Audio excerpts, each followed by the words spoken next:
2009 linear algebra के question करेंगे। उससे पहले मैं आपको एक इंफॉर्मेशन देना चाहता हूं।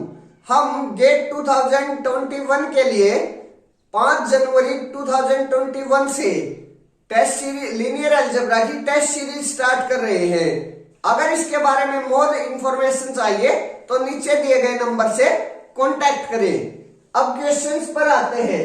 क्वेश्चन फर्स्ट क्या है मेरे पास, the dimension of the vector space V equal to Aij n cross n such that Aij belonging to C, Aij equal to minus of Aj over the field R is, these are the option।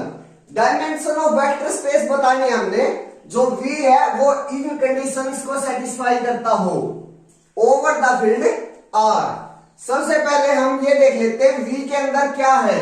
V के अंदर matrices है जिसकी entries C से आई हुई है। Entries कहां से आई हुई है? C से, मींस Aij जो है वो बिलोंगिंग टू C है। मींस जो वेक्टर है हमारा, यहां जो वेक्टर्स है वो C से आ रहे हैं और इस कंडीशन को सेटिस्फाई कर रहे हैं। Aij equal to minus of Aj। Aij equal to minus of Aj है। अगर मैं स्क्यू सिमेट्रिक की बात करूं तो स्क्यू सिमेट्रिक मैट्रिसेस में भी तो यही होता है, Aij equal to minus of Aj। यहां जो वेक्टर्स हैं वो C से आ रहे हैं और मेरे को उसकी डायमेंशन बतानी है ओवर R, क्योंकि जो फील्ड है मेरा वो R है। सबसे पहले तो ये देखिए, कोई भी Aij होगा उसकी खुद की कोई भी डायमेंशन कितनी होगी? 2 होगी, क्योंकि मेरे पास C ओवर R, इस फील्ड की कितनी डायमेंशन होती है? 2 होती है। तो मेरे पास हर जो भी एलिमेंट मेरे को मिलेगा उसकी खुद की डायमेंशन कितनी होगी? 2 होगी। अब जो स्क्यू सिमेट्रिक होती हैं उनकी जो डायमेंशन होती है वो कितना होती है?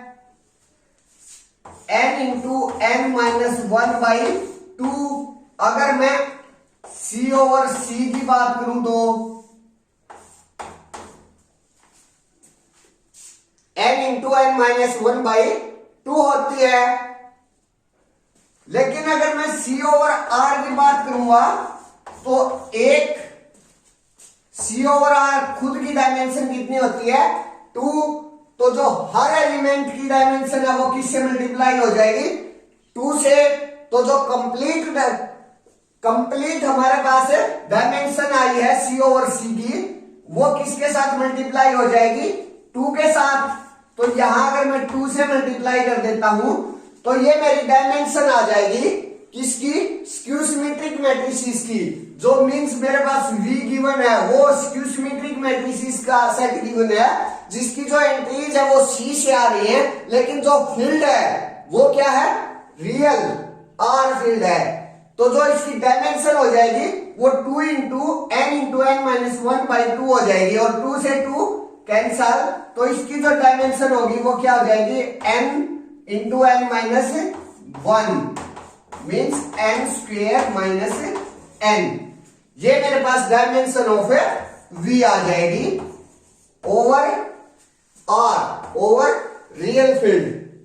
तो means option C is right answer. Next question, question number 2 क्या है मेरे पास, the minimal polynomial associated with the matrix this is, these are the options. मेरे को मैट्रिक्स दी गई है और उसकी मिनिमल पॉलिनोमियल बतानी है हमने। क्या है? पहले मैं मैट्रिक्स लिख देता हूं, 0 0 3 1 0 2 0 1 1। ये मेरे पास मैट्रिक्स है। ये एक स्पेशल टाइप की मैट्रिसेस होती है। अगर किसी मैट्रिक्स के सब डायगोनल या सुपर डायगोनल पर 1 1 है और या तो यहां एंट्रीज हैं या यहां एंट्रीज हैं या फिर यहां एंट्रीज हैं या यहां एंट्रीज हैं, तो ऐसी मैट्रिसेस की जो कैरेक्टरिस्टिक और mx है कैरेक्टरिस्टिक पोलिनोमियल और मिनिमल पोलिनोमियल, वो दोनों सेम होती हैं। और दूसरी बात, ऐसी मैट्रिसेस को क्या नाम दिया जाता है? Companion matrix. कंपेनियन मैट्रिक्स, इन मैट्रिक्स को कंपेनियन मैट्रिक्स कहा जाता है। और जो कंपेनियन मैट्रिसेस होती हैं, ये उनकी CX निकालने का बिल्कुल आसान तरीका है। यहां मेरे पास क्या है, ये 3x3 ऑर्डर की मैट्रिक्स है। तो सबसे पहले जितने ऑर्डर की मैट्रिसेस है उसकी power x power of 3 minus जो यहां कोफिशिएंट है वो coefficient into x square means minus 1 x square. अगर यहां -1 होता तो माइनस माइनस यहां प्लस हो जाता।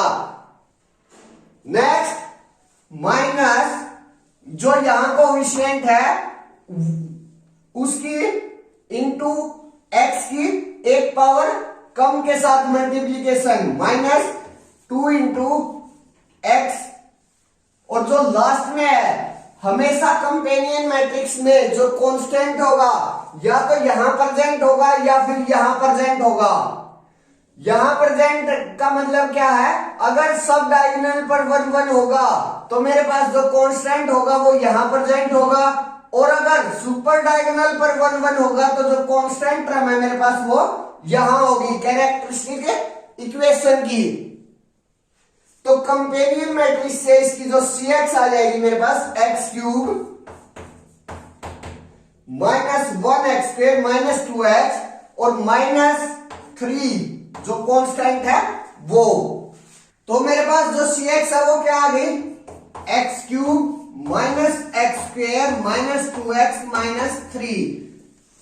और कंपेनियन मैट्रिसेस में जो CX होती है वो mx के बराबर होती है। तो यहां से मेरे पास है mx भी यही आ गई मीन्स इक्वल टू mx, जो कि ऑप्शन ए है means option A is right answer. Next question, question number 3 क्या है मेरे पास, if a equal to this then trace of a power of 102 is, these are the option. हमारे पास a कोई भी मैट्रिक्स दी गई है और हमने ट्रेस ऑफ a की पावर 102 बतानी है, क्या आएगी। मैं एक रिजल्ट जानता हूं, अगर मेरे पास लैम्डा a की आइगन वैल्यू है, lambda is eigen value of a, तो अगर मैं लैम्डा की पावर n करूं तो वो आइगन वैल्यू होता है किसका, a की पावर n का। तो यहां मेरे पास अगर मैं आइगन वैल्यू निकाल लेता हूं a की और फिर उनकी 102 पावर कर देता हूं तो मेरे पास a की पावर 102 की आइगन वैल्यूज आ जाएंगी। और जो ट्रेस होता है वो आइगन वैल्यूज का सम होता है। जो आइगन वैल्यूज आएंगी फिर मैं उनका सम कर दूंगा तो मेरे पास ट्रेस ऑफ a की पावर 102 आ जाएगा। यहां अब मैं आइगन वैल्यूज निकालूंगा इनकी मैट्रिक्स A की। तो जो मैट्रिक्स A है वो क्या है, लोअर ट्रायंगुलर मैट्रिक्स है। और जो ट्रायंगुलर मैट्रिसेस होते हैं उनकी जो आइगन वैल्यूज होती हैं वो डायगोनल एंट्रीज होती हैं। तो जो इसकी आइगन वैल्यूज आएगी वो क्या आ जाएंगी, 1 -1 plus √3 iota by 2 -1 minus √3 iota by 2। और जो ये -1 प्लस √3 आयोटा बाई 2 है ये क्या होता है, ओमेगा। तो जो इसकी आइगन वैल्यूज आई वो क्या आ गई, 1 ओमेगा ओमेगा स्क्वायर। जो -1 माइनस √3 आयोटा बाई 2 क्या होता है, ओमेगा स्क्वायर। अब मेरे को ये तो आ गई a की आइगन वैल्यूज। अब मेरे को a की पावर 102 की आइगन वैल्यूज निकालनी है। तो जो आइगन वैल्यूज हैं मैं उनकी 102 पावर करूंगा तो 1 की 102 पावर कितनी आ जाएगी मेरे पास, 1। तो एक आइगन वैल्यू तो आ गई मेरे पास 1। अब ओमेगा की पावर 102 करता हूं, ओमेगा की पावर 102। मैं जानता हूं जो ओमेगा होता है उसकी अगर मैं 3 पावर करूं, ओमेगा क्यूब इक्वल टू 1 होता है। अब अगर मैं इसको ओमेगा की पावर 3 इंटू 34, तो ओमेगा 3 का की पावर 34, और जो ओमेगा क्यूब है वो क्या हो जाएगा 1, तो यहां से 1 की पावर 34 आ जाएगा मेरे पास, और 1 की पावर 34 क्या होता है 1, तो दूसरी जो आइगन वैल्यू है वो भी मेरे पास क्या आ गई, पहले भी 1 आई थी और दूसरी भी 1 आ गई। अब तीसरी आइगन वैल्यू ओमेगा स्क्वायर, मैं भी ओमेगा स्क्वायर का क्यूब करें वो भी क्या होता है 1 होता है, ओमेगा स्क्वायर उसका क्यूब भी क्या होता है मेरे पास 1 होता है। सिमिलरली अगर मैं ओमेगा स्क्वायर की पावर 102 करूंगा तो वो भी मेरे पास क्या आ जाएगा 1 आ जाएगा। तो मेरे पास जो तीनों आइगन वैल्यूज आई a की पावर 102 की, जो तीनों आइगन वैल्यूज आई वो क्या आ गई 1 1 1। अब इसका ट्रेस बताना है तो तीनों का सम हो जाएगा, और तीनों का सम क्या है 3, तो means option D is right answer. Next question, question number 4 क्या है मेरे पास, which of the following matrices is not diagonalizable? These are the options। मेरे पास 4 मैट्रिसेस दी गई है, उनमें से मेरे को ये बताना कि कौन सी डायगोनलाइजेबल नहीं है, डायगोनलाइजेबल नहीं है। फर्स्ट में ऑप्शन पर आते हैं, option A, this matrix diagonalisable है या नहीं है, ये चेक करना है मेरे को। अगर मैं यहां इसकी आइगन वैल्यूज निकालता हूं और ये देखता हूं कि जो वो आइगन वैल्यूज है वो डिस्टिंक्ट है या सेम है, अगर डिस्टिंक्ट आइगन वैल्यू मेरे पास आ जाती है तो ये मैट्रिक्स मेरे पास डायगोनलाइजेबल हो जाएगी। तो इसकी मैं अगर 2 क्रॉस 2 की है तो उसकी जो CX होती है वो किस साइड से किस तरह से आती है x square minus trace of this matrix, trace क्या है 3x, और जो इसका डिटरमिनेंट है वो प्लस डिटरमिनेंट 2 माइनस 1, तो मेरे पास प्लस 1 डिटरमिनेंट आ जाएगा, और जो इसकी आइगन वैल्यूज आएंगी वो क्या आ जाएंगी फिर x equal to 3 plus minus square root b square 9 minus 4 divide by 2 equal to 3 plus minus root 5 by 2। दोनों की दोनों आइगन वैल्यूज जो है वो मेरी डिस्टिंक्ट आ रही है, तो जो ऑप्शन ए में मैट्रिक्स है वो मेरे पास क्या बन जाएगी डायगोनलाइजेबल। लेकिन मेरे को बताना नॉट डायगोनलाइजेबल, मींस ये ऑप्शन तो नहीं हो सकता। अब ऑप्शन बी की बात करते हैं। ऑप्शन बी में एक ट्रायंगुलर मैट्रिक्स दी गई है, लोअर ट्रायंगुलर मैट्रिक्स, और जो लोअर ट्रायंगुलर मैट्रिक्स होती है उनकी जो आइगन वैल्यूज होती है वो डायगोनल इंक्रीज होती हैं। तो यहाँ जो डायगोनल इंक्रीज है 1 और 2 है, यहाँ भी जो मेरी आइगन वैल्यूज आएंगी 1 और 2 आ जाएंगी, डिस्टिंक्ट आ जाएंगी, डिस्टिंक्ट आ जाएंगी, तो ये भी जो मैट्रिक्स है वो डायगोनलाइजेबल हो जाएगी। लेकिन मेरे को नॉट डायगोनलाइजेबल बताना है, मींस ये ऑप्शन भी नहीं हो सकता। अब ऑप्शन सी पर आते हैं। ऑप्शन सी में ये मेरे पास मैट्रिक्स है, अगर मैं इसकी कैरेक्टरिस्टिक बनाऊं तो वो किस तरह से बन जाएगी x स्क्वायर, जो ट्रेस है वो क्या है 0, तो और जो इसका डिटरमिनेंट है वो क्या है 1, तो x square plus 1 equal to 0, और यहां से जो x आएगा वो क्या आ जाएगा प्लस माइनस आयोटा। इनसे डिस्टिंक्ट आइगन वैल्यूज आ गई इस मैट्रिक्स की भी, तो ये भी डायगोनलाइजेबल है, और मेरे को बताना नॉट डायगोनलाइजेबल मींस ये ऑप्शन डी नहीं हो सकता। अब ऑप्शन डी पर आते हैं। यहां मेरे पास अपर ट्रायंगुलर मैट्रिक्स दी गई है, तो उसकी जो डायगोनल एंट्रीज होती हैं वही उसकी आइगन वैल्यूज होती हैं। तो यहां जो मेरी आइगन वैल्यूज आई वो 1 1 आ गई। आइगन वैल्यूज ये जरूरी नहीं कि अगर सेम आ गई तो वो डायगोनलाइजेबल नहीं होगी, लेकिन ये है कि डिस्टिंक्ट आ गई तो वो डायगोनलाइजेबल हो जाएगी, वो एक साइड से है डबल साइड से नहीं है। तो मेरे को अब इसकी डायगोनलाइजेबिलिटी के लिए एम जीएम पर जाना पड़ेगा। इसकी मेरे पास जो एम है वो am ऑफ 1 मेरे पास क्या आ रही है 2। अगर मेरे पास जो gm है वो भी 2 आ जाती है तो ये डायगोनलाइजेबल है, लेकिन अगर 2 नहीं आती तो ये नॉट डायगोनलाइजेबल है।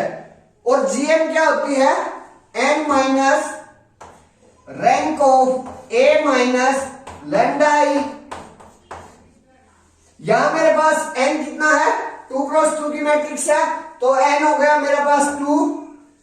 अब rank of a minus lambda i, यहां मेरे पास लैम्डा क्या है 1 है, तो जब मैं a माइनस 1 i करूंगा तो मेरे पास 0 1 0 0 ये मैट्रिक्स आ जाएगी। और जो इस मैट्रिक्स का रैंक है वो कितना है 1, तो 2 माइनस 1 इक्वल टू 1। मेरे पास जो gm ऑफ 1 आई वो क्या आ गई 1 के बराबर आ गई। लेकिन अगर ये मैट्रिक्स डायगोनलाइजेबल होती तो जो मेरी gm है वो किसके बराबर आनी चाहिए थी 2 के बराबर, मींस उसकी अलजेब्राइक मल्टीप्लिसिटी के बराबर। वो तो उसके बराबर नहीं आई तो ये जो मैट्रिक्स है वो डायगोनलाइजेबल नहीं है। Means option D is right answer.